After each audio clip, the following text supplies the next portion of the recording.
Di beda tempat, Solo telah sampai di kantor Victoria. Karena Victoria sedang menelpon, Solo pun mendorong GG Oplos yang disediakan oleh Victoria. Tapi tampaknya Solo tidak mengetahui bahwa GG Oplosnya sudah digerus madol satu lempeng. Efek dari minuman oplosan itu pun membuat Solo teler seketika. Tampak hal ini dilakukan Victoria karena ia telah mengetahui bahwa memang Solo yang membobol berangkas itu. Saat terbangun, ia tampaknya duduk di kursi penyiksaan karena dari Dr. Rudy. Saat buka mata, ia melihat ada Victoria dan Pak De Rudy. Victoria menyerahkan Solo kepada Pak De Rudy agar dapat disiksa secara perlahan. Saat ini memulai penyiksaan, Pak De Rudy menceritakan masa kecilnya hingga menjadi seorang dokter bedah. Ia memperlihatkan hasil mahakaryanya dalam melakukan penyiksaan pada korban-korban sebelumnya. Setelah menceritakan, Pak De Rudy pun menginjak pedal yang membuat kursi itu menyetrum seluruh tubuh Solo. Victoria yang telah meninggalkan Solo dengan Pak De Rudy langsung bergegas pergi ke pulau pribadi milik keluarga Vinci Guerrera. Begitupun juga dengan Gaby yang menuju pulau itu dengan menaiki helikopter. Tanpa diketahui oleh Pak De Rudy, Furyakin sudah berada di belakangnya untuk menyelamatkan Solo.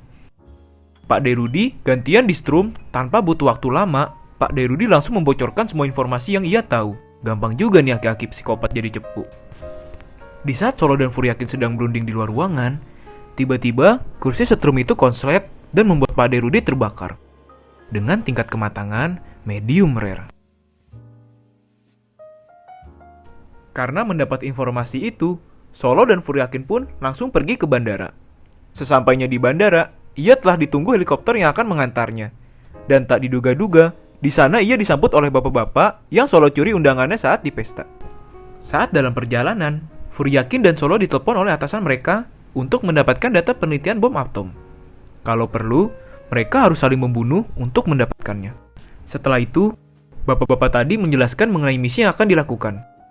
Bapak-bapak itu ternyata bernama Waverly, dan ia seorang agen MI6 dari Inggris yang juga merupakan atasan dari Gaby. Ia juga memberitahu bahwa Gaby adalah agen suruhannya. Solo dan Furyakin pun cukup kaget mendengar hal itu. Dalam misi ini, Solo dan Furyakin harus merebut pulau itu dalam 8 jam, mengamankan hulu ledak bom, dan yang tidak boleh terlewat, yaitu menyelamatkan Gaby. Gaby telah sampai di pulau itu. Ia telah bertemu dengan ayahnya. Gaby diminta oleh Alexander untuk menyemangati ayahnya yang bernama Udo Taylor. Babe Taylor pun siap melanjutkan kembali pekerjaannya, karena telah terobati rasa rindu pada seorang putrinya. Gaby pun ikut masuk ke dalam ruangan kerja ayahnya, karena mereka berdua telah memiliki rencana rahasia dengan mengubah lensa reflektor agar bom itu gagal diledakkan. Tetapi sayangnya, Victoria sudah mengetahui akal bulus ayah dan anak itu. Karena ketahuan, Gaby pun ditahan, dan Taylor dipaksa menyelesaikan rancangan bom itu. Di lain tempat, Solo dan Furyakin telah sampai di kapal Angkatan Laut Inggris. Mereka pun menyusun strategi untuk merebut pulau Vinci Guerrera. Saat dalam menyelesaikan pekerjaannya, Victoria meminta salinan data dari bom itu. Taylor pun memberikan salinan yang diminta. Tapi tampaknya Victoria tidak mau dikadali lagi. Ia pun meminta salinan data lain dari bom itu yang Taylor simpan dalam bingkai foto miliknya. Setelah Taylor memberikan salinan itu, ia ditembak oleh Victoria. Setelah menyusun strategi, Solo, Furyakin, dan beserta tim yang lain pun melancarkan aksinya pada malam hari via jalur air.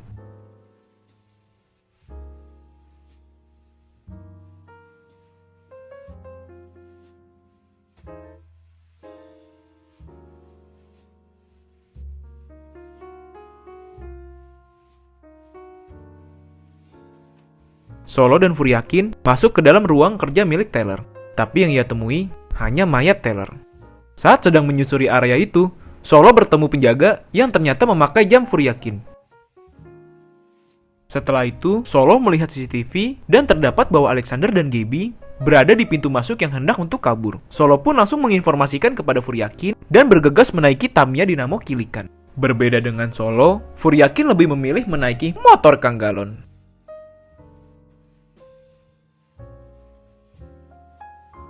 Solo dan Furyakin berhasil menyusuli Alexander dan Gaby.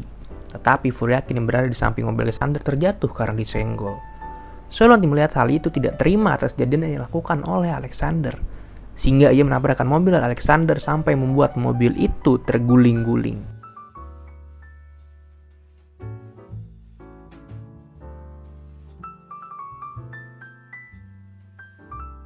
Solo pun langsung mencoba menolong Gaby. Tapi tiba-tiba datang Alexander yang ternyata masih sadar dan langsung memukuli Solo. Fury akhirnya melihat hal itu ingin membantu Solo. Tapi apa daya, ia masih tertimpa oleh motornya.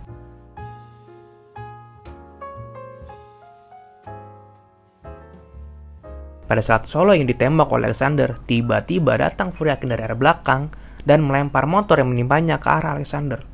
Kuat juga nih Kang Galon. Alexander pun akhirnya terbunuh oleh Fury. Setelah selesai ribut sama Alexander, ternyata Solo diam-diam menyimpan data bom itu tanpa diketahui oleh Fury. Akhirnya, helikopter pun datang untuk menjemput mereka. Tapi saat mereka kira misi telah selesai, Waverly memberitahu bahwa bom atom milik Alexander hanya bom biasa, bukan bom atom yang mereka cari. Mereka pun melanjutkan misi mereka untuk menemukan Victoria. Mereka pun mengira kalau Victoria akan menaiki kapal ikan. Tapi kapal ikan mana yang akan diserang? Solo teringat nama kapal Diadema yang ia lihat pada foto Victoria saat kecil. Akhirnya mereka mencoba menghubungi kapal Diadema, tapi nakoda Diadema tidak mau menjawab. Akhirnya telepon diberikan ke Solo. Ia memberitahu bahwa suaminya telah terbunuh olehnya. Victoria yang mendengar hal itu langsung mengambil alih telepon dari nakoda Diadema. Victoria yang mengetahui hal itu marah dan berencana untuk membunuh semua keluarga Solo. Solo pun terus memancing bicara Victoria, yang tanpa diketahui bahwa rudal yang ditemukan sebelumnya dapat menemukan lokasi rudal yang dibawa oleh Victoria. Akhirnya rudal itu pun diluncurkan dan meledakkan kapal Victoria sampai hancur lebur. Kita sudah sampai di ending film. Mereka pun sedang bersiap check out dari Hotel Oyo. Fury melakukan perpisahan dengan Gaby. Fury memberikan cincin sebagai kenang-kenangan, dan Gaby pun pergi.